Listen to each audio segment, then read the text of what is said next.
우리나라 음식 문화에 쌈밥이란 게 있어요. 싱싱한 채소에다가 구운 고기, 그리고 마늘, 고추, 또 거기에다가 쌈장 이렇게 얹어서 싸서 먹는 것이죠. 부피가 제법 커요. 그래서 입을 쫙 벌려야 됩니다. 점잖은 사람들이 좀 먹기는 좀 곤란할 수도 있지만, 우리 음식으로서 서로 친숙해지기 위해서 이 쌈밥만큼 좋은 메뉴는 없다고 생각이 듭니다. 그런데 쌈밥을 먹을 때 우리가 반드시 그 전에 해야 될 일이 있죠. 손을 깨끗이 씻는 것입니다. 눈에 보기에는 손이 깨끗하게 보일지 모르지만 거기에 어마어마한 바이러스가 묻어 있다는 거 우리가 요즘 실감하고 있습니다. 그래서 흐르는 물에 30초 이상 깨끗이 이것저것 씻은 다음에 이 쌈밥을 먹어야 되지요. 이번 코로나19로 손 씻기 교육은 큰 효과를 거두고 있다고 볼 수가 있겠습니다. 아무리 정갈하고 고급스러운 요리라 할지라도 더러운 그릇에 담지 않죠. 깨끗한 그릇을 사용을 합니다. 이러한 깨끗한 그릇이 아닌 더러워진 그 그릇에 이 좋은 음식을 담았다가는 그 음식도 버리게 됩니다. 하나님은 우리의 삶에 온갖 좋은 것을 주시기를 원하시는 분이시죠. 이미 우리들에게 가장 귀한 생명을 주셨고요. 또 우리의 삶 속에 가장 좋은 것, 귀한 것을 채우시기를 원하시는 분이에요.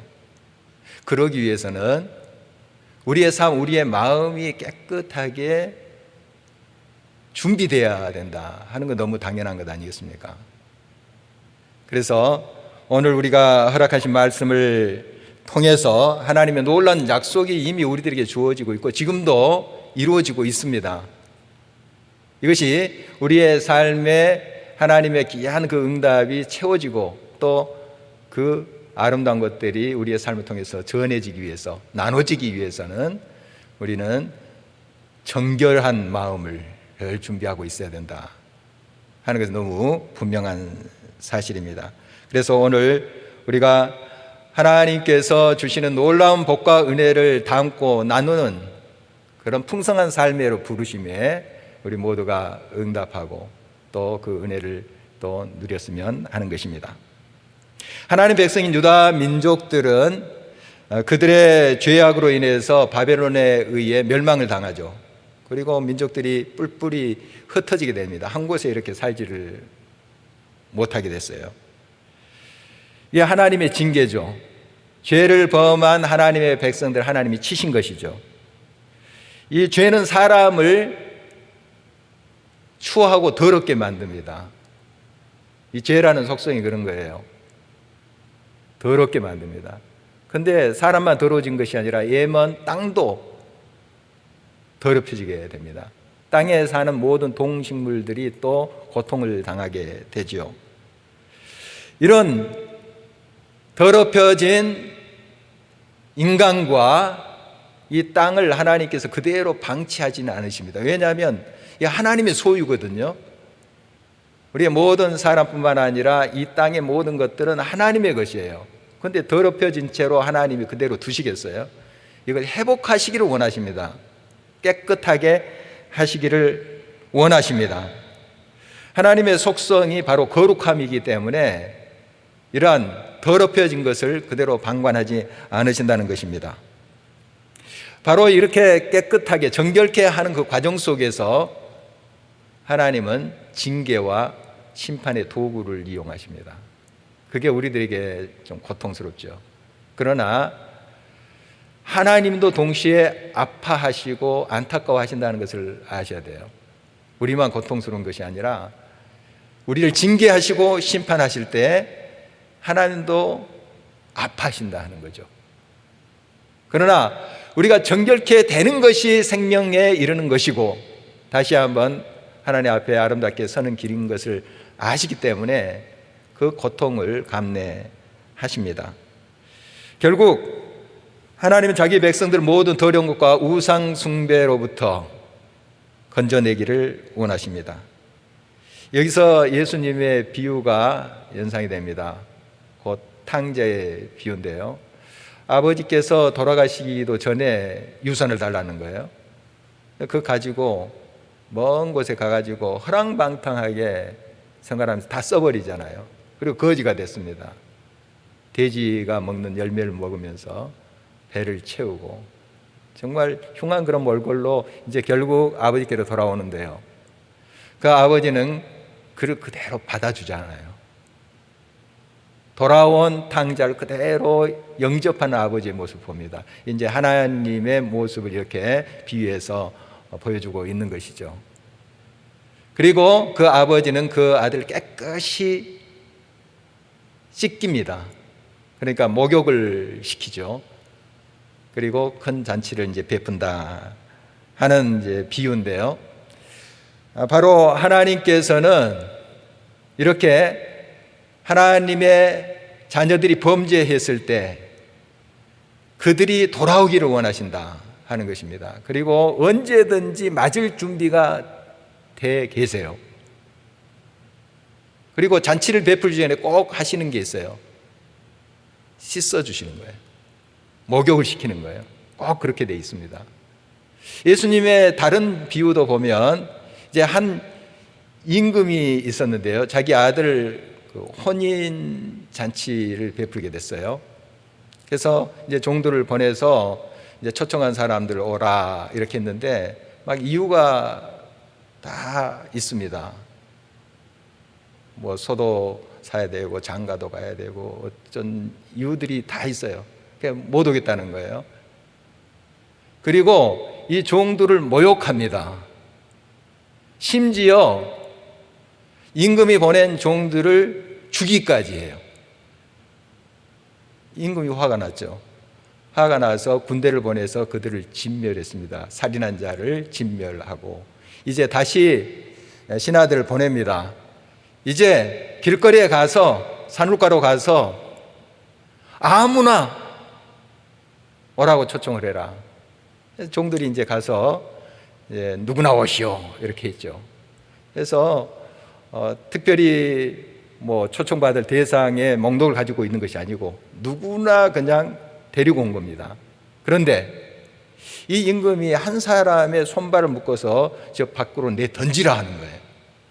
아니 다 오라고 해놓고서 왜 그럴까요? 성경은 말합니다. 예복을 잊지 않았다. 그게 이유예요. 예복을 잊지 않았다. 이 왕궁에는 이 잔치에 참여하기 위해서 다 물이 준비되어 있습니다. 그걸로 이제 씻는 거죠. 그리고 예복이 준비되어 있어요. 물론 집에 예복이 있는 사람들은 그걸 갖추고 올 수 있죠. 그러나 아무나 오라 했는데 그 당시에 가난한 사람들 무슨 예복이 있겠습니까? 다 준비가 돼 있는 거죠. 예복이 준비되어 있다는 거예요. 그런데 예복을 입지 않았고 씻지도 않았다는 겁니다. 그게 이유가 돼서 밖으로 내 던짐을 받게 되는 것이죠. 그러니까 누구나 천국 잔치에 하나님의 나라에 올 수 있어요. 누구나 초청이 돼 있습니다.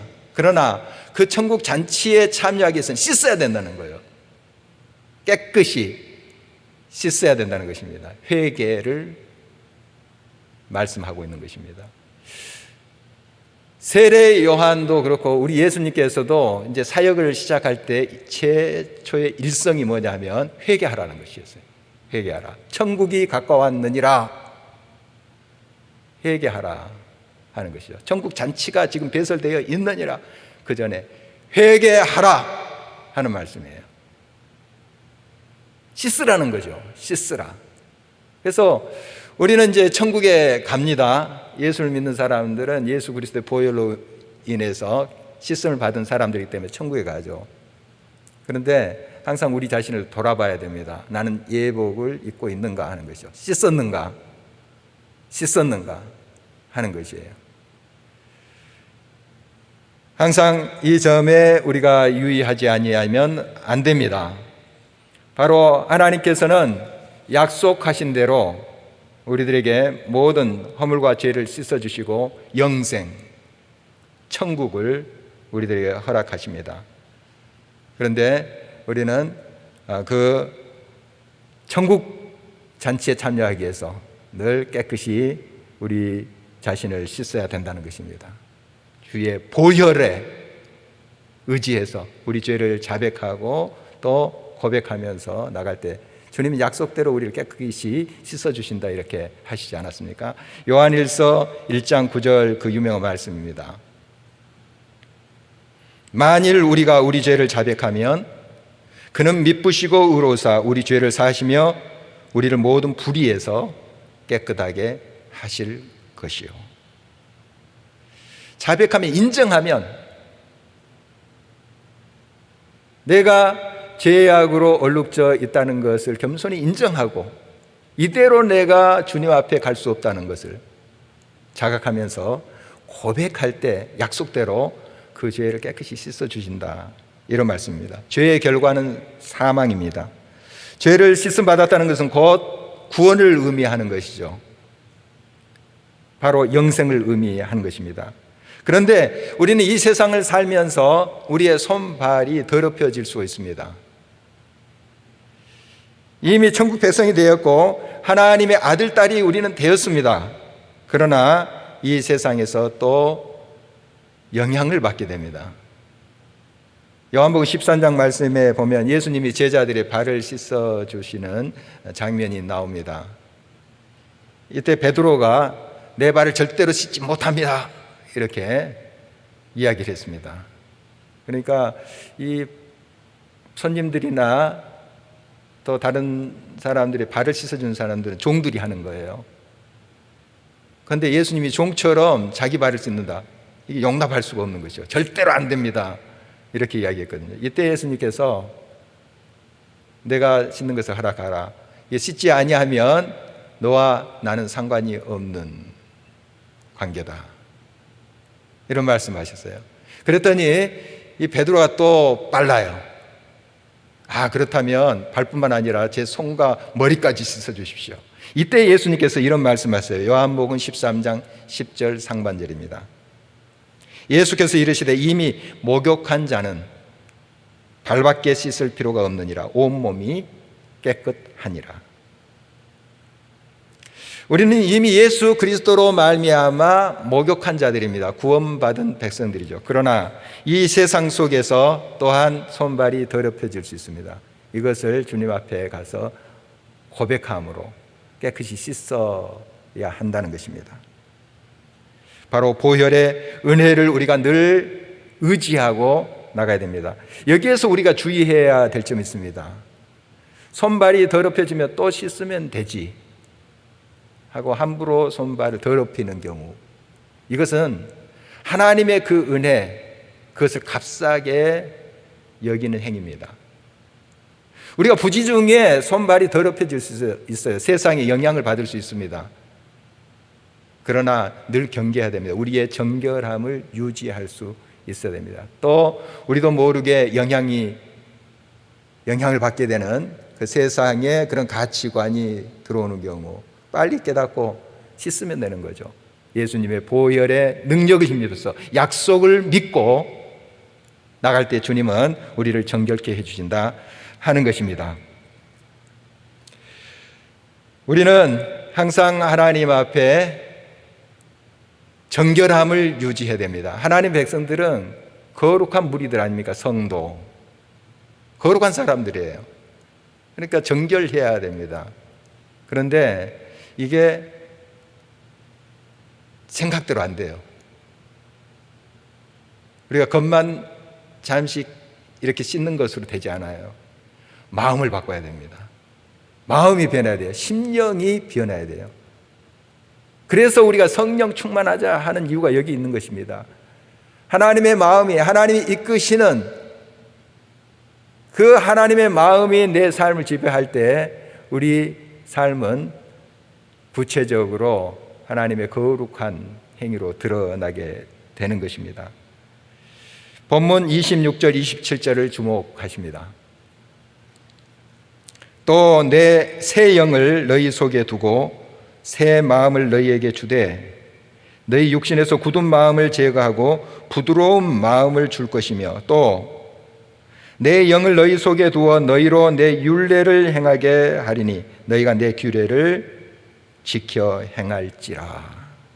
마음에 있는 것이 말과 행위로 나오게 됩니다. 성령으로 새롭게 되지 아니하면 우리의 삶에 거룩한 열매들이 바로 맺혀질 수가 없습니다. 애완동물 중에 그 어린 돼지를 이렇게 방 안에서 키우는 사람이 있더라고요. 제가 매스컴에서 본 적이 있는데요. 아주 그 목욕을 잘 시켰어요. 그러니까 아주 모습도 뽀샤시합니다. 그리고 예쁜 이렇게 옷도 입히고 깨끗합니다. 거의 뭐 발톱까지 다 그냥 손질한 것 같아요. 깨끗하게 보이더라고요. 그리고 리본까지 이렇게 꾸미니까요, 굉장히 앙증맞고 귀여워 보이기까지 했습니다. 그런데 이런 생각을 해봤어요. 이 돼지를 시궁창 옆에 갖다 놓으면 어떻게 될까? 물론 시험을 해본 적은 없지만 열은 이 돼지는 그 시궁창에 들어가서 뒹굴 거예요. 우리가 알만한 것이죠. 겉은 깨끗하게 해놨으나 이 속이 그대로 있기 때문에 그래요. 습성이 그대로 있기 때문에 그런 것 아니겠습니까? 우리는 믿음으로 새롭게 돼야 됩니다. 마음으로부터 또 우리는 새 사람이 돼야 됩니다. 깨끗한 그릇에 음식을 담듯이 우리의 심령에 정결한 그릇을 준비할 때 하나님께서 또 담으시지 않겠습니까? 그리고 풍성한 삶으로 열매 맺게 하시고 그것을 나누게 하시지 않겠습니까? 기독교 고전 중에 그리스도를 본받아 하는 그런 것이 있죠. 15세기의 수도사인 토마스 아 캠피스라는 분의 글을 이렇게 모은 것입니다. 평생 순결할 것만 같고 그 수도사로 평생 살았으니까요, 무슨 죄를 크게 지었겠습니까? 그런데 그는 이런 기도를 드리고 있습니다. 오 주 하나님, 거룩하신 주님은 저를 사랑해 주시고 주님께서 제 마음 안에 들어오실 때에 저의 마음은 한없이 기쁨에 넘치나이다. 주님은 저의 영광이요 또 저의 마음의 환히 있으며 저의 희망이고 환난 중에 은신처가 되시나이다. 그러나 저의 사랑이 아직 약하고 덕이 불완전하므로 주님의 이로와 능력이 더욱 필요하나이다. 그러므로 자주 저를 찾아주시옵고 거룩한 훈계로 가르쳐 주시옵소서. 저를 악한 정욕에서 벗어나게 하시고 모든 무절제한 마음을 치유하여 주시옵소서. 내면적으로 고침을 받고 완전히 깨끗해진 후에라야 사랑할 준비가 되고 고난을 받을 만큼 견고해지나이다.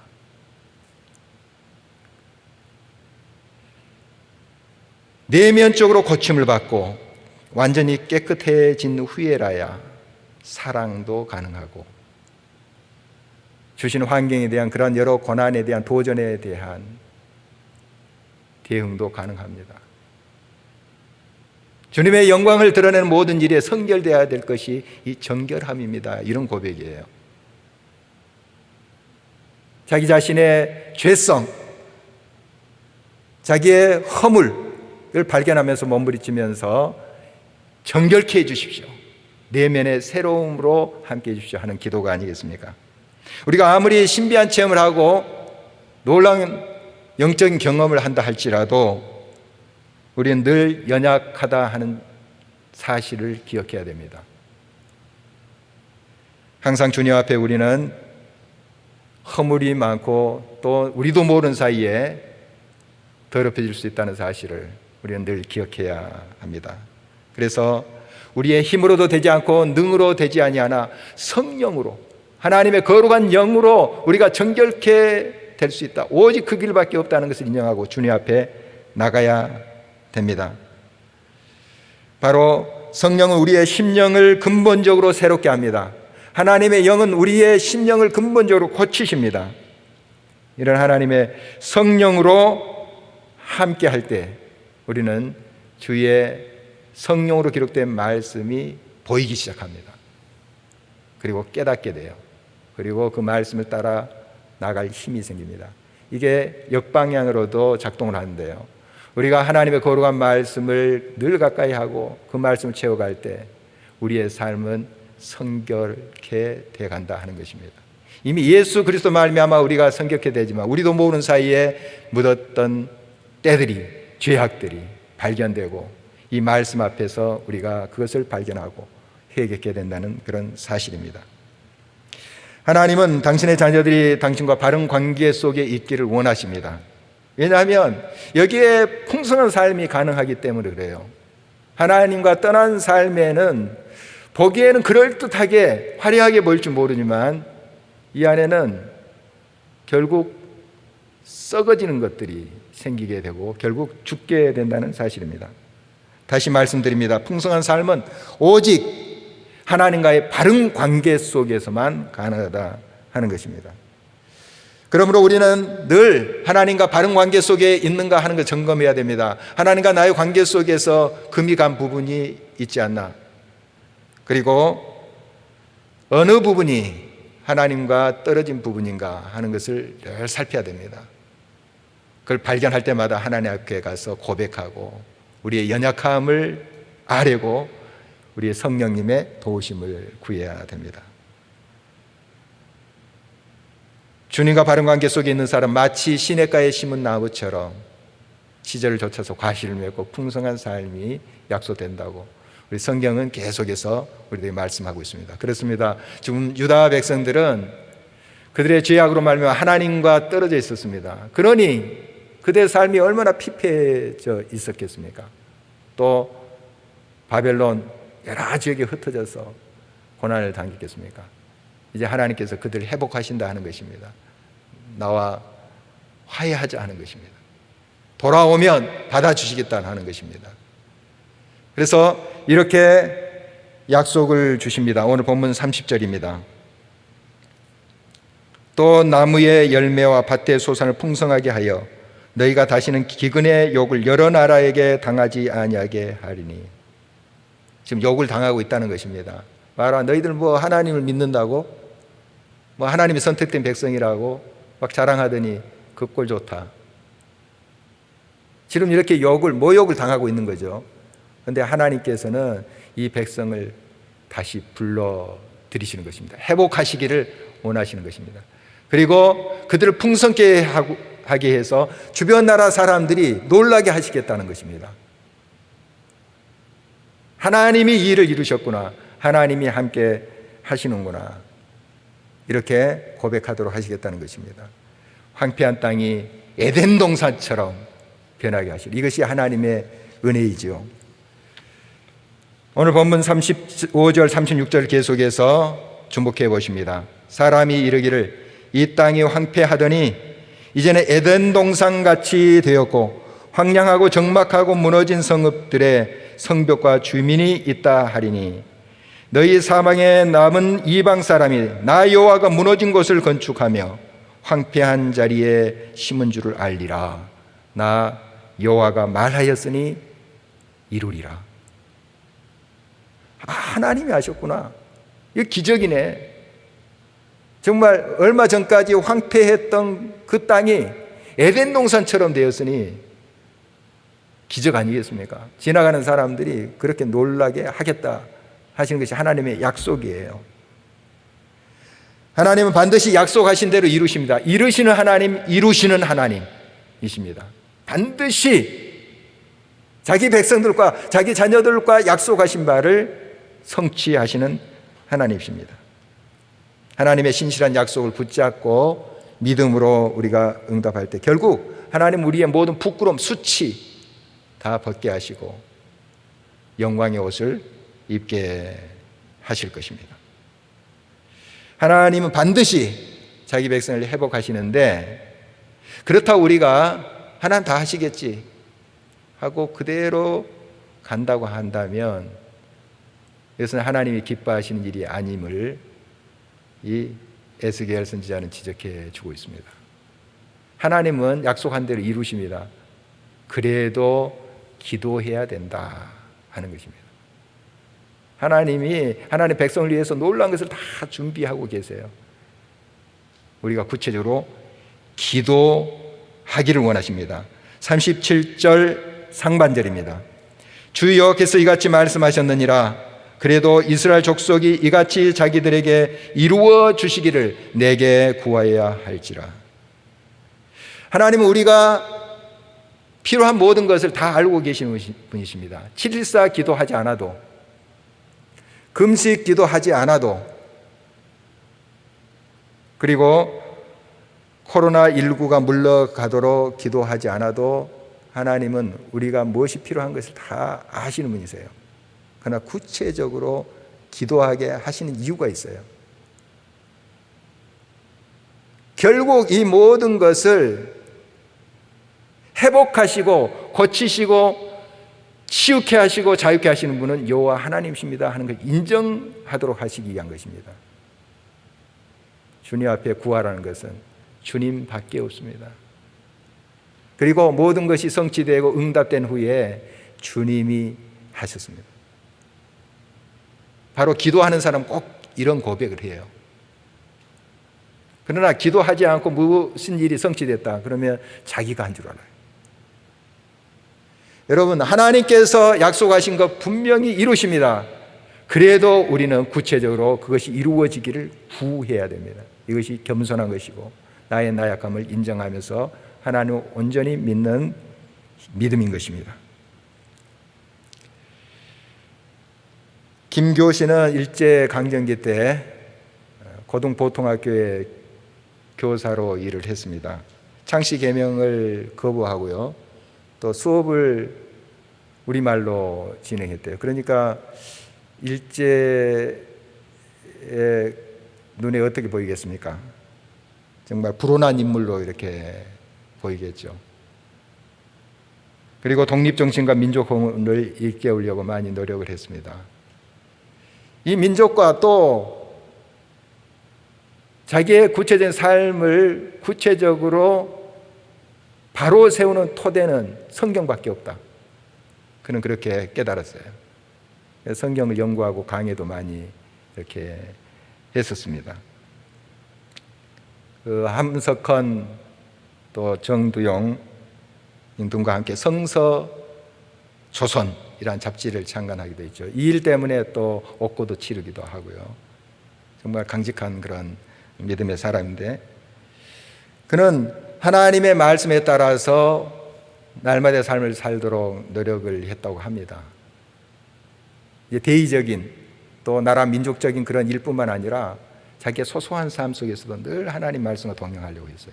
그러니까 큰일 뭐 작은 일 할 것 없이 그걸 구분하지 않고 동일하게 늘 하나님이 원하시고 바라시는 것이 무엇인가 말씀과 동행하려고 그 말씀에 비추어서 살려고 했던 그의 모습이 그의 일기에 남아 있습니다. 한 대목인데요. 어느 날 이제 그 안방에 있었던 돈이 없어졌어요. 알아봤더니 이게 이제 떨어진 그 돈을 자기 딸, 큰 딸이 그걸 가지고 가가지고 만년필을 사버린 거예요. 한참 고백하지 않다가 이제 이렇게 돈이 없네 이렇게 추궁하다가 이해가 그런 줄을 이제 발견한 거예요. 그러니까 제가 이래서 이렇게 했습니다. 잘못했습니다, 아빠. 이렇게 했어요. 처음에 숨긴 것이 너무 가슴이 아픈 거죠. 나중에 이제 솔직하게 다 자백했지만 이렇게 숨기려고 했던 그것이 너무 마음을 아프게 했습니다. 그리고 이런 자신의 모습이 그 딸 속에 보이는 거예요. 아, 이것도 유산인가 보다. 나한테도 이런 게 있지. 딸만 혼낼 게 아니라 자기의 가슴을 치면서 그 작은 일일 수도 있는데 통회했다고 합니다. 통회했다고. 가슴 아파하면서 회개했다는 것이죠. 하나님의 주신 자녀를 통해서 이렇게 자기를 교육하고 또 훈계하시는 그 하나님을 보게 됐다는 것입니다. 그리고 굉장히 두려움이 몰려왔대요. 하나님 보고 계시는구나. 그리고 한편으로 또 감사드렸다고 하는 그 일기의 내용입니다. 큰일 작은 일 할 것 없이 동일하게 우리는 하나님 앞에 언제나 그 말씀에 우리 자신을 비춰야 됩니다. 그리고 늘 그 말씀 앞에 우리가 깨어서 응답하고 기도하면서 겸손히 나갈 때 우리의 삶에 그 정결함이 깃들게 되는 것입니다. 그렇습니다. 정결한 마음은 늘 깨어 기도하면서 하나님의 말씀에 자신을 비춰보는 것으로 또 우리의 삶에 주어지는 것입니다. 이건 경건한 어떤 행위를 말하는 것이 아닙니다. 어떤 율법적인 그런 행위를 말하는 것이 아닙니다. 우리가 하나님을 인정하고 늘 기도의 자리, 말씀에 나아가는 것은 우리의 겸손한, 우리의 할 수 없음을 인정하고 주님의 도우심을 구하는 그런 행위인 것이죠. 하나님의 은혜와 긍휼로 우리의 마음을 어루만져 주실 것입니다. 우리가 이렇게 겸손히 하나님 앞에 나갈 때 하나님께서는 다시 한번 우리의 마음을 정결케 하시고 거기에 가장 좋은 것들을 채우시고 이것을 또 나누게 하는, 우리 주변을 또 풍성케 하는 그런 하나님의 역사로 함께 하실 것입니다. 여러분, 우리의 삶이, 우리의 마음이 항상 정결한 그릇이 되기를 주의 이름으로 축원합니다. 우리 함께 일어서서 찬양하시겠습니다.